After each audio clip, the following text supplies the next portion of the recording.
right, well, I think we'll get us kicked off here. This session is results-driven transformation. This is that point of the day where, you know, it's like when you're traveling, you show up on the plane, they say that if you're not going to Denver, this would be the appropriate time to deplane and go find your correct flight. So the results-driven transformation, this session really was designed or intended to focus on from a leadership perspective, what things do we really need to have our heads around, and specifically with this slant of the aggressive changes in technology. So it really is, and we're going to make it as little about technology as possible, but the real intent of the discussion was we've got huge influx of technology and changes happening within our organizations as a result of that, and what do we really need to be thinking about from a leadership perspective then to go along with that. So that's the intent of the discussion. My name is Gregg Descheemaeker. Good morning, everybody. I'm with Intel. I manage all of our public sector environment for Intel in this California region. With me today, I've got esteemed guest and of mine that we will have a conversation about this topic. Immediately to my left, Dr. Scott Howland, the Chief Information Officer for the California Highway Patrol. Everybody give a round for Scott. Actually, I should, if I did this correctly, I'd do it more like the NBA, and coming in at 6'2", 6'4" with the afro. That's a Fletch reference if you guys didn't, if nobody saw Fletch. And then at the far left of the table, Steve Mate, who's the Director of Technology Services at Elk Grove Unified School District, just down the road here. And then, very good. Thank you. I was going to gyp you of the applause. Yeah. So we're going to, the way this is going to flow, we're going to have a few slides and a video that will help set the tone for the discussion. From there, I'm going to sit down and we're going to really have, in interview fashion, I'm going to have a conversation with both Steve and Scott. We're going to, I've got questions that I'm going to be asking them related to how all of these changes are happening within their own organizations. And then at the end, we're hoping to get done and with plenty of time to open it up for Q&A from you all. So be thinking about questions you would like to ask respective to this. So when we think about these waves of changes that are coming, that are hitting us right now, and it's about every 100 years or so that we're seeing these massive changes, and we're right now at the, you know, we've been going through this compute and communications wave for quite some time. The reality of it is we actually think that we're just barely on the bubble of this fourth wave of innovation, and it's unprecedented in terms of not only the magnitude of change that we see coming at us, but also the rate of change. Because unlike in the, you know, as I mentioned, it's been about every 100 years or so that we've seen these. That's starting to shrink and compress as we move forward. A visual example, and this is, you know, using a selfish plug from Intel. I don't want it to be for the sake of promoting us, but from a visual perspective, if you think about this in the technology sector, and just only back 20 years, not even going back to the age of that first computer that filled up the entire room, this is just as recently as 20 years ago. And we think about a supercomputer with the capability of a single teraflop as far as its compute capacity. And now fast forward to 20 years later, and on a single Intel Xeon Phi chip, 3x that compute capacity. That's a significant, when you think about what that then is enabling throughout the entire industry, it's a little bit mind-boggling. And it's obviously Intel just being one little ingredient brand amongst all of these players in the space. So I say, you know, just the beginning. It gives you a little bit of an idea of some of the other things that are hitting us alongside the head. And this transformation is everywhere. And today, as I indicated, I've got representatives from just 2 of these areas within the public sector environment, within law enforcement and within education. Hopefully, regardless of which of these squares you fall into or beyond, hopefully we can have this conversation in a way that everybody can relate to it and pull something away. This is a great slide that Steve actually shared with me. And if you think about 2005, and Steve, this was 2005 when... You want me to walk? Yeah, speak to it, please. So this is 2005. You look in that back corner. This is kind of when that was when the Pope was being announced in 2005. And then I don't know 2013 if you remember. And I'm not trying to get religious on everybody. But if you think back to 2013, pull up Twitter. You could get live feeds on your phone if there's the white smoke and the black smoke. And I'm trying to figure out what does white smoke mean? What does black smoke? I'm clicking around. I'm finding it. That's 2013 of the same area waiting for the Pope. Start asking yourself kind of what's happened between those years, right? Between 2005 and 2013. iPhone, heard of it probably. That was invented, what, 2009, 2007, somewhere in there? How many iPhones have you had or phones have you had since then? And think about how that's changed right there. And it was just kind of funny to look at, instead of the lighters anymore, it was the phones. And I'll build out this next slide. And Steve, I'm going to have you speak to that as well.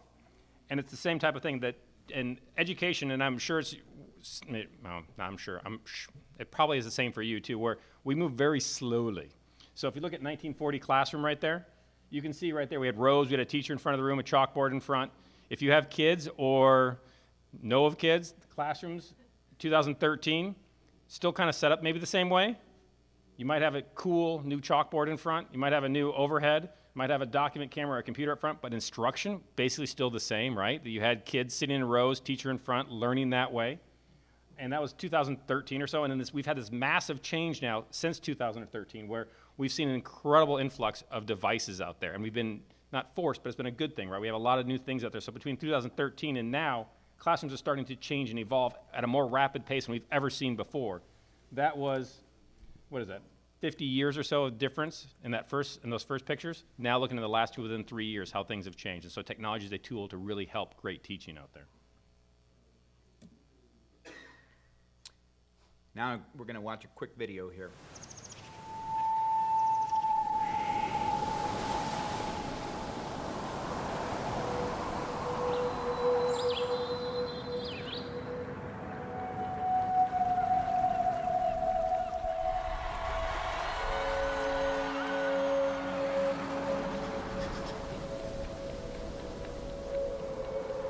We are yours, California.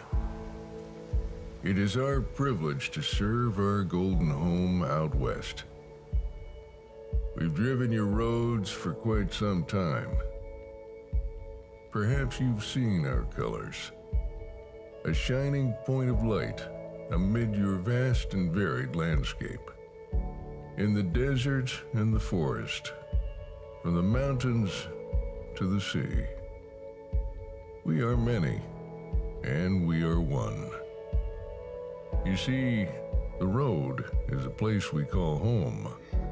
A world of asphalt and concrete, rubber and steel. We are boots on the ground. We are wings in the air. 2 wheels and 4. We are blood and sweat, tried and true. We come from every walk of life. And we are many, yet we are one.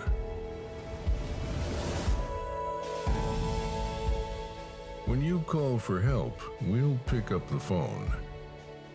We'll find you when you're off the beaten path. We'll hold your hand when you're afraid and tell you things will be all right. We've listened to your stories, and we've heard your cries. We've felt your pain and shared your loss.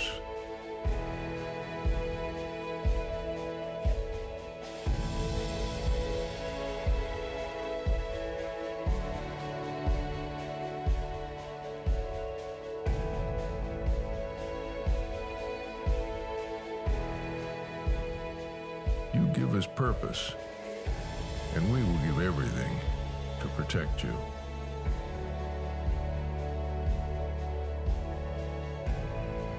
There are no roads we don't cross, no lives we don't touch, no walls we won't climb, no place we won't protect, no hours we won't work.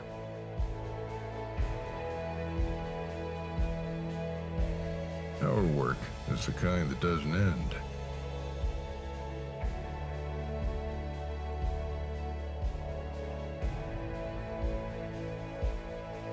And our reward is each new day.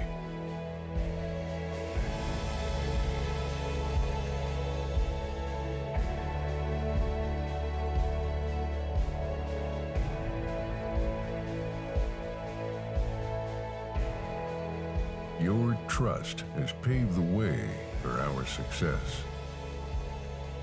And our gift to you is a promise of nobility.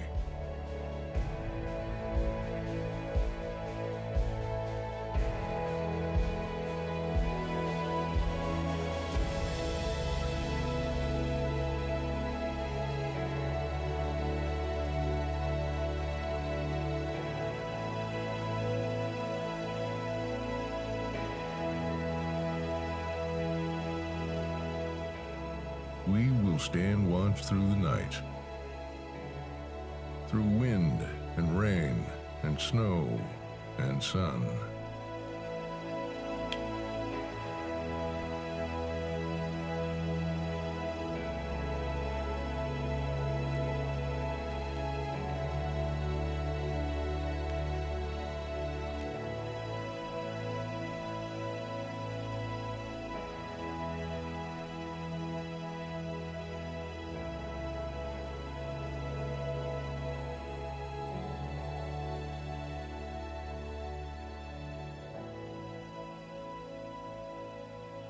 We are black and white, blue and gold.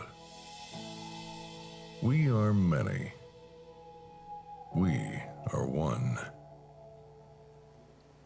We are your California Highway Patrol.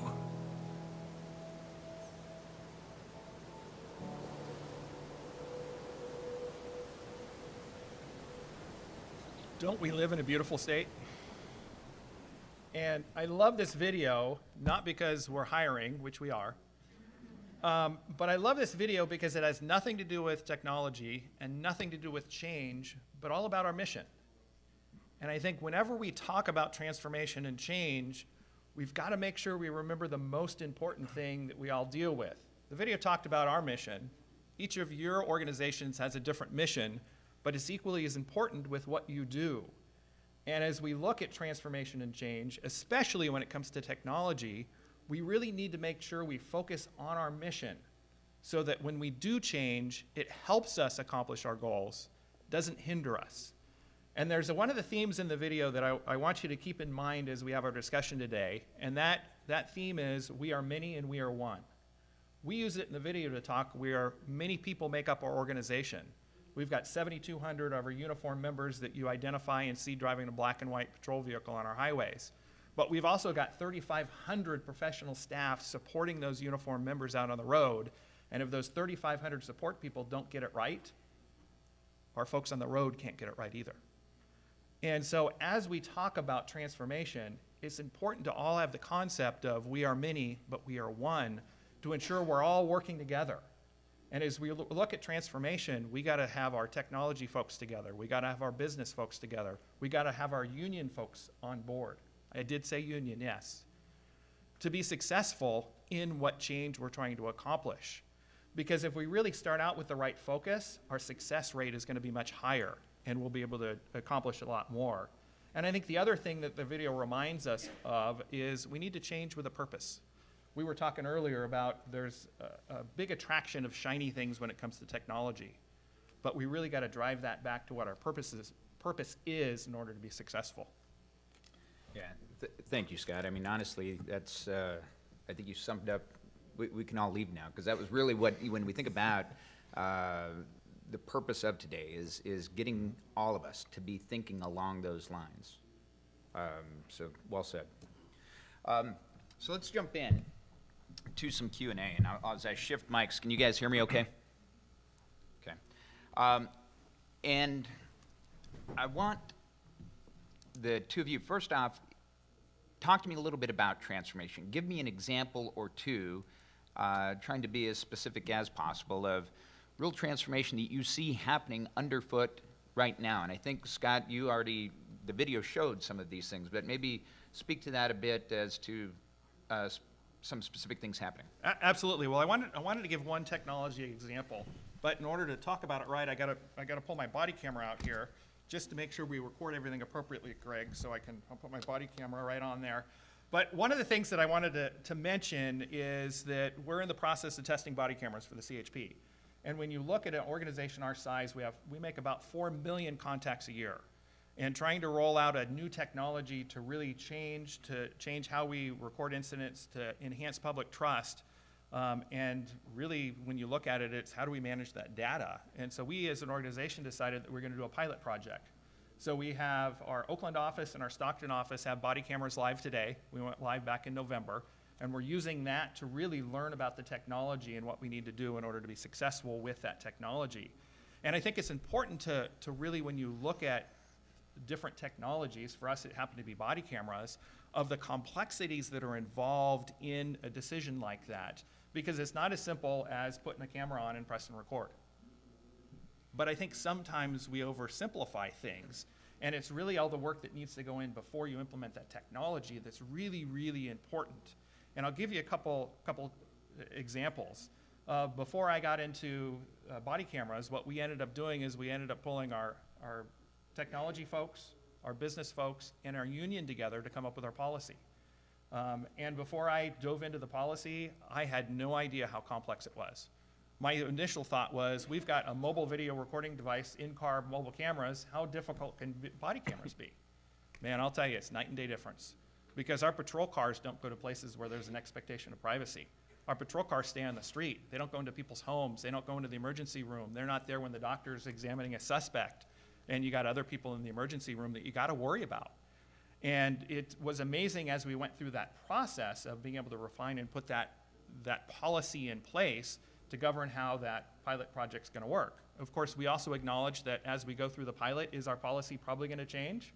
Absolutely, because we're going to learn lessons from that, and hopefully we'll have those lessons learned and make some changes before we roll it out to over 100 locations across the state. And then hopefully we're going to learn a lot about managing the data, because when you look at 4.4 million contacts a year, that's a lot of data to manage. And for you folks that want to geek out on techie stuff, our Oakland office is generating about 1.5 terabytes of data per month. So if you don't understand technology, that's over 300 feature film lengths on DVD, the equivalent of. So just think of the massive size of that, and then you scale that up to 100 offices across the state. It's huge. So we look at that. I think another area that we're really looking at, and it's interesting how some things you go forward in and how other things are forced upon you. It's really one of the things that we're looking at also is the convergence of IT and radio communications. And I think a lot of organizations have that same thing happening. It might not be radio communications, it might be other Internet of Things devices.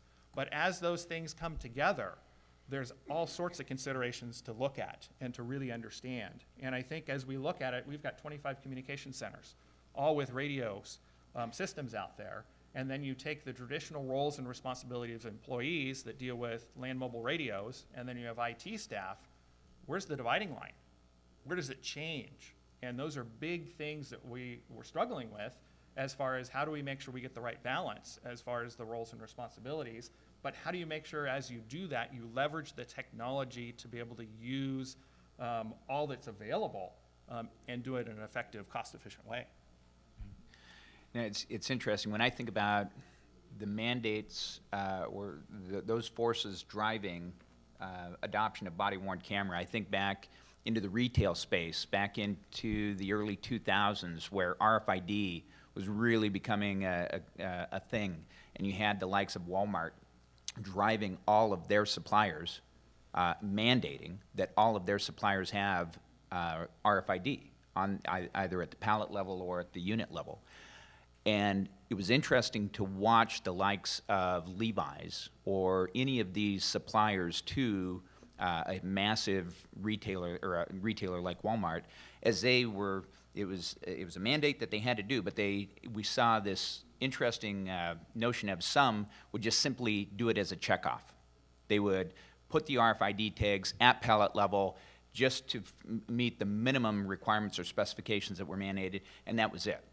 But we saw others who then looked at it as more holistically and what they might be able to do in terms of actually impacting their own business processes in a positive fashion, what they might be able to do to streamline their own supply chains and the like.